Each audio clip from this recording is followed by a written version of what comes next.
What's up, you guys? It's Graham here. So here's something that everyone wants to know, and that is, how do you buy your first rental property? What do you look for? How much money do you need? Exactly what do you do? How do you know if it's a good investment?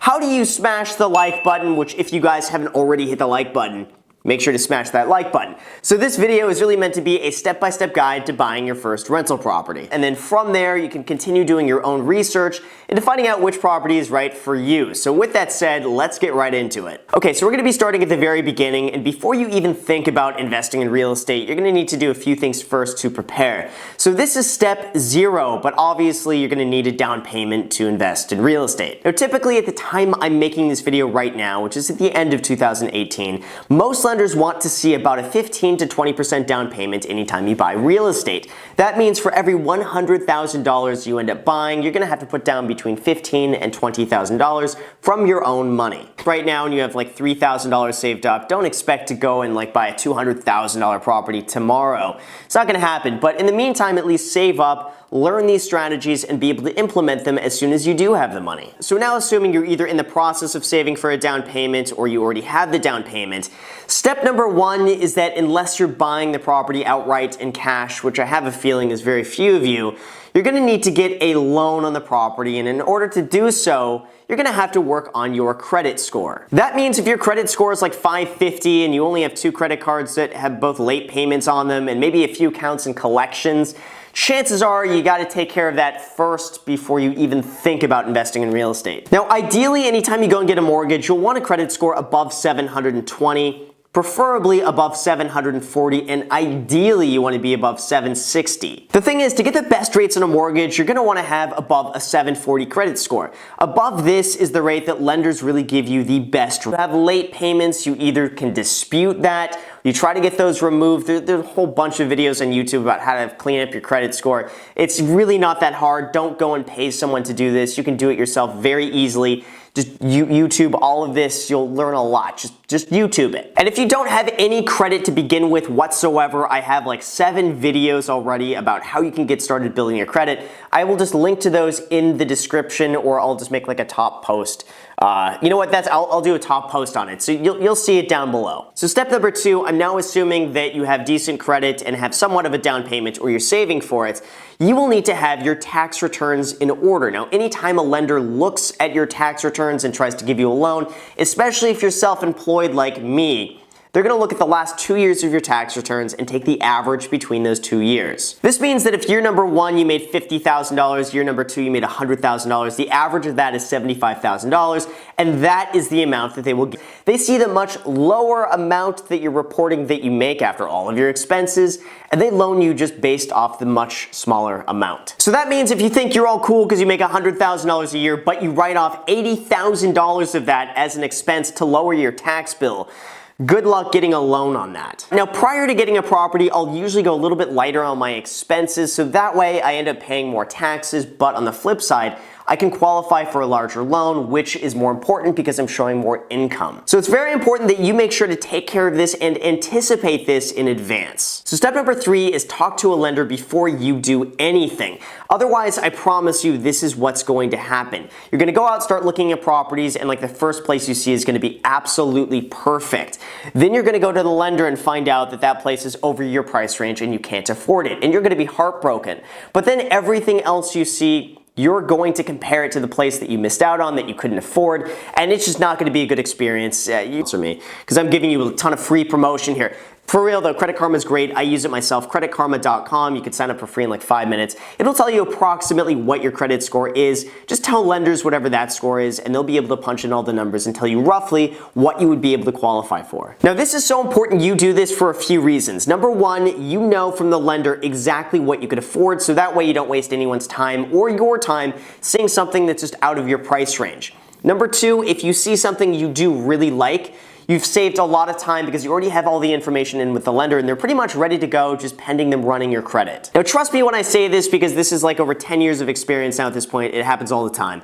If you find a spot that's worth buying, chances are 10 other people want it just as much as you do. So it's so important that you can hit the ground running, have all your paperwork ready. When it comes to investing in real estate, timing is key, and the quicker you can act on something, generally speaking, the better the deal you're gonna get. So once you've got that out of the way, you've spoken with the lender, and the entire your area so that way when I see the right one, I know it immediately. And once you start seeing more than like 20, 25 homes, you're gonna know exactly why something is priced the way it is, what upgrades are reasonable, what upgrades are not reasonable for the area, how well something is priced, if it's in good condition. You're gonna have a really good understanding once you see more than like 20 homes or so. Now, until you've seen a lot of homes on the market, you could end up seeing the perfect deal, but just not recognize it because you have nothing else to compare it to. Now, some people at this point might recommend looking out of state if you live in an area that's very expensive or just doesn't cash flow, so this might be a good option depending on your circumstance. Ideally for me, I like buying properties where I get to see what's going on day to day. I know where people are moving, I know where the trends are, I know where investment money is going, I can see how the area is changing firsthand, and because of that, I feel like I have an advantage over someone else who doesn't see those things day to day. Now, usually when buying out of state, it's going to be a lot harder to notice some of these subtle trends unless you have someone you really trust or can. I usually like to go like lower middle, if that makes sense, just below like the average price in the area. Now for me, this means I can target the biggest buyer pool possible. Now just because I'm like lower middle, it means there's usually a little bit more room for upside potential for me to fix it up and increase the price. And also when it comes to renting out the property, it's just more affordable and generally I'm gonna find a lot more tenants who want to live there. And also one more thing, and I'll call this like step 4.5. What type of property should you look for? Now for me, I tend not to look at any condos because I find that there's not a lot of room for upside. You can't add square footage. There's usually only so much you can do to it, and you're at the mercy of the HOA, and not to mention, the HOA fees usually just eat into your profits. Now for that reason, I usually like single family residences or duplexes, triplexes, or fourplexes, which means 2 to 4 units. Now the reason I like doing this is because you get to qualify for conventional financing, which is a lot easier to get than commercial financing once you go over it for the right price. So it's very important to understand what these numbers are and what to look for. Now if you're ever looking at a property or an area and you have no idea what it's going to rent for, usually what I like to do is look it up on Craigslist.com. If you're in Canada, it's usually Kijiji.com, to be able to find what similar places are asking for rent. You can also use websites like Zillow, Trulia, Redfin. Look at the area, find out what other properties are renting for, and then you can base that on the property that you're looking at. But anyway, going back to this, in order to understand cash flow, you're gonna first need to understand exactly what the ownership costs are of the property. Now, the first thing to consider is how much money are you putting down. You then need to consider what your mortgage is gonna be, and then you need to consider what your interest rate is going to be in the loan terms, which I hope is going to be a 30-year fixed rate mortgage. Once you know these things, you can plug it in a mortgage calculator. For me, I like to use the website mortgagecalculator.org. That's pretty much the one I use for everything, so feel free to use the same one as well. So as you can see, on a $400,000 property, assuming some expenses that come up, it could be a gardener, random fixes, pest control, whatever it might be, maybe you pay for pool maintenance or whatever, you'll have a few other expenses to tack on in addition to this. I'll usually just throw in like a $200 a month buffer on that, and then you're gonna have vacancy. Every now and then your tenants are gonna move out and you're gonna have some vacancy and have to fix it up, so I'll just tack on another $150 a month on average for that. This means that on a $400,000 property, probably on average, it's going to cost you about $2,600 every single month. That also means in order to make the property cash flow, you're gonna have to make more money than that in rent. So let's just say for the sake of this example, your $400 property is going to be renting for $3,200 every single month. That means that you should see about an $800 per month cash flow on an $80,000 down payment investment, which works out to be a 12% cash on cash return. Now also, in addition to the $800 a month that you're getting, you're also paying down the loan in the form of principal. This means in the first year, you're getting an additional $40 cash flow, or at the very least, worst case scenario, break even, because the last thing you want is to be out of pocket to own a property, plus all the hassle that comes across with that, plus all the management. You never want to do that. Make sure at the very least it breaks even. Very least. I mean, that's just like, that should be your worst case scenario, is it breaks even and the tenant just pays off your mortgage for you. Worst case. Ideally, you need to make some cash flow on top of this. If you're just starting, the more cash flow, the better. Now, when it comes to finding a property that cash flows, it's often like finding a needle in a haystack. Especially here in Los Angeles, I have seen probably over 100, 200 properties total in the last year, and maybe only a handful of those actually cash flowed. So it's so important to have patience and to really stick with the numbers and know what makes sense to buy and what doesn't make sense to buy, and just avoid that. And remember that every property will cash flow at the right price. So don't be afraid sometimes to make reasonably low offers at a price point where it will cash flow, and if the owner says no to that, but everything else, like functionality wise, is perfect. Things like old kitchens, old bathrooms, old floors, old paint, peeling paint, old landscape, things like this are really easy to fix in a relatively short amount of time for not usually a ton of money. I've seen so many places where if you spend $30,000 fixing it up, you can increase the cash flow by $600 every single month. That is a tremendous ROI on your money. And when you're just starting out doing all of this, chances are you're not going to know which upgrades to do or what's common for the area or how much something is going to cost. But trust me, the more you end up seeing, the better you're going to get at understanding I need to do these specific renovations and this will get me the best ROI. Now from there, I recommend going on Yelp and finding good contractors to get bids with how much something is going to cost to renovate or remodel. I recommend usually getting 3 bids. Just look on Yelp for people with like more than 4 stars, read the reviews. Now, not every contractor is going to be perfect, but I highly recommend the reviews will tell you if these people are like even decent or not. And make sure when you meet with these contractors, $4,000. If they tell you it's going to be done in a month, expect that it'll probably be done in like a month and a half. Every single time, always turns out this way, without exception. Don't expect anything to be done exactly on time for exactly the price. It's rare. It's also really important that if you're renovating this place to then rent out to a tenant, you make it as renter-proof as possible, which means don't do really nice scratchable hardwood floors, do laminate. Don't do really expensive countertops that can crack or break or stain. Do like a very durable countertop or like maybe one of those imitation looking stone countertops. I've noticed that generally tile floors are pretty much indestructible. Depending on the area, you may want to do tile instead of laminate. It really just depends on the area, but tile is one of those things that like you can't mess up. I also recommend avoiding carpet at all costs because it will get filthy and you're gonna have to replace it after every single tenant, and that really adds up over the long run. And also don't do anything too expensive because trust me, if it can possibly break, a tenant will find a way to break it. I have no idea how they always break these things. Property I get does not back up to a huge apartment building or huge like commercial building right behind it, like a big parking lot or stuff like that. All of those things tend to bring down the value. This just means that usually in the future it's going to be a much harder sell, there's going to be less resale value there, and there's going to be less upside than if it didn't have those things. Now step number 7, assuming you found the perfect place, you've talked to the lender, you get your credit in order, your tax returns, assuming all of that is already good, you can start making offers on properties. Now just expect that not every offer you make is going to work out. And listen, I'll be honest with you guys, but like I lose out on a lot of offers because I will offer a lower price at a price where it makes sense for me to buy it because the numbers work.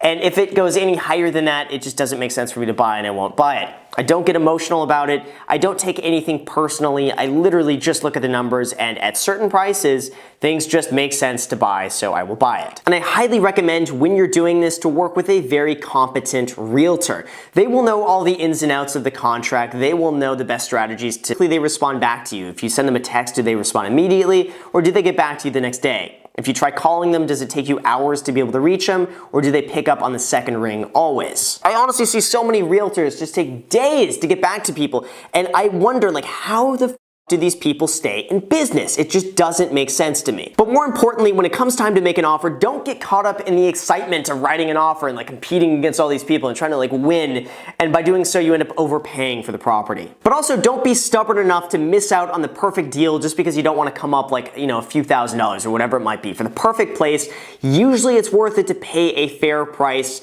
to get the right deal than try to get a steal of a deal for the wrong place. I will definitely pay more for quality, peace of mind, and ease of transaction, and I will usually pay a little bit more for a nicer area than going to a lower end area to save some money and dealing with riskier, problem-prone tenants. Now step number 8 is, I'm assuming in step number 7 you've had a lot of frustration getting offers accepted. Then from those inspections, find out how much it's going to cost to fix these issues. Now keep in mind, every single property, even the ones in amazing condition, will have issues. It could be a brand new perfect construction, and I guarantee inspections will always uncover something. Now it's important that when you find these issues, tally up how much it's going to cost and then ask the seller for a credit or a price reduction to compensate you for these issues.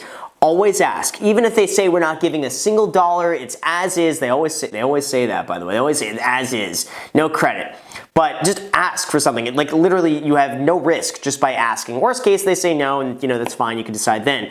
But always ask, because most of the time, the sellers will give you something. I usually see inspections as the second round of negotiation, because even though you were able to get your offer accepted, now you did your inspections, and this is your chance to bring down the price a little bit more if you're the buyer. Now, step number 9 is that during the escrow process, you're gonna have to understand exactly what the costs are. Now, I have a very detailed video in the description, so basically just click the link in the description for like a continuation on the section. I spent forever on that video. So anyway, check that out. Now, step number 10, and this is also some of the fun part, is renovate it. Now, if you bought a property that doesn't need any renovations, just go and skip this part. Now, usually when I start a project, I start it as soon as possible. It's like the day I close escrow, so I avoid having any downtime on the property so I can get it rented out sooner. Now, like I mentioned earlier, most of my contractors I found through word of mouth or on Yelp, and they have been fantastic. Now, the one thing when it comes to renovating a property is that you always need to be on site, preferably every single day. I don't care if it's a minor renovation, if you're doing a bathroom, a kitchen, doing the whole place. I don't care if you're spending $5 grand or $50 million. It doesn't matter. You're really gonna wanna be at the property every single day to supervise, because I promise you things will not go as planned, and I promise you things will come up, and I promise you they will do something wrong. And if you weren't there, you wouldn't notice these things. One of the advantages too of being on the site every single day, at least in the morning, or showing up at like rent, it's just gonna drag on. So now step number 11, assuming all the renovations are done, now you get to rent out the property. And this should also be the fun part of finishing up this whole process. Now, the number one thing you need to do when renting out a property is take really good pictures. So many landlords, like I mentioned earlier, don't do this. They sit around with their iPhone and they just take like really pictures of like the bathroom that are all like blurry and on it. Like, no wonder they can't get top dollar for the place. I highly recommend you pay for professional pictures that are gonna make your property look amazing. I don't care if you're renting it out for like 600 bucks a month or 10 grand a month. Get really good pictures. Also, make sure that if anyone contacts you to show it, that you respond back to them immediately, because usually when these renters are looking, they're in the moment, they wanna see it right then and there, and they're all excited about it. If it ends up taking you a few days to get back to these people, usually they would have just found something else. You don't wanna miss out on this, and especially if you're trying to rent it out for top dollar, it's so easy. Just pick up your phone and get back to people and be able to show it as soon as they want to see it. Now, as far as advertising it online, I personally like to use Craigslist, Apartments.com, Zillow, Trulia, Redfin, and then I list it myself as an agent on the MLS, so it syndicates to everything else.